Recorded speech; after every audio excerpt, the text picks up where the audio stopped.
Ito yung kauna-unahang Euro Samurai na naka-dual shock. Kaya para sa mga naka-Euro Samurai, pwede natin yan i-dual shock. I-message nyo lang kami. Yan.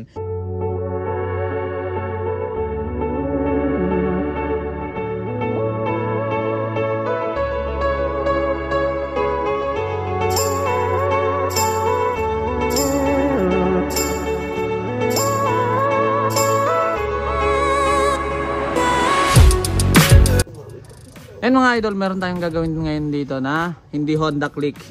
Ayan, Samurai ito na Euro Samurai. Ano. Kamukhang-kamukha niya yung halos lahat ng piyesa, pati yung sa mga spline, sa mags, sa mga spacer, parehas na parehas din. Pati sa swing arm. Yung swing arm niya nga lang, mas upgraded siya sa Honda Click 160. Kasi ang Honda Click 160, ito yung naka-modified namin ng dual shock. Dati kasing hindi naka-dual shock, hindi naka-disc brake yung Click 160. Kung titignan nyo dito, parehas na parehas sila. Ayan, pati dito sa likod pinagkumpara namin. Ayan. Iisa lang siguro yung gawaan nito. Ano? Ayan, pansinin nyo to, ito. Ayan, itong tatlo na to dito. Parehas na parehas dito. Hanggang dito sa baba yan. Ayan, hanggang dito. Dito lang sila nagkaiba ito. Mayroon siyang divider ito, kagawa ng pang disc brake kasi siya, mas pinatibay nila. Nilagyan ng divider. Ito lang yung wala. Kasi hindi naman to pang disc brake. Kung papansinin nyo, yung Euro, mas upgraded na siya kumpara sa Honda.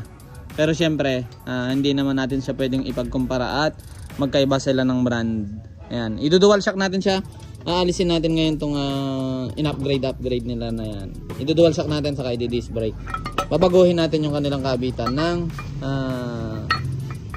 disc. Ayan, ang caliper.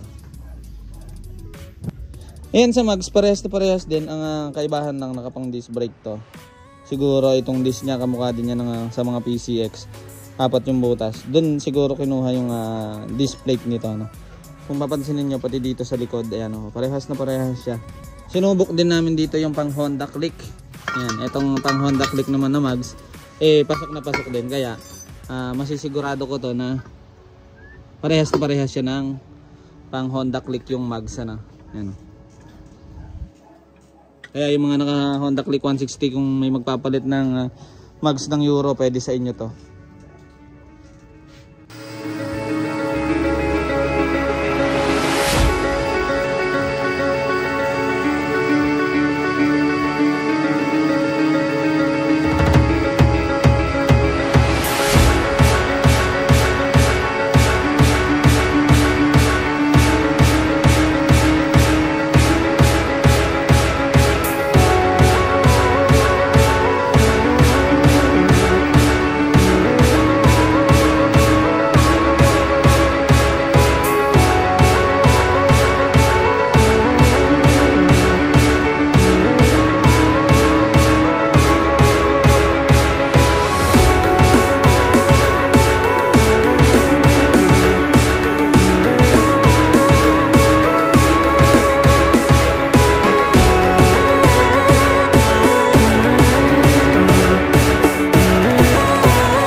Na Euro Samurai na ginawa natin na dual shock. Ano?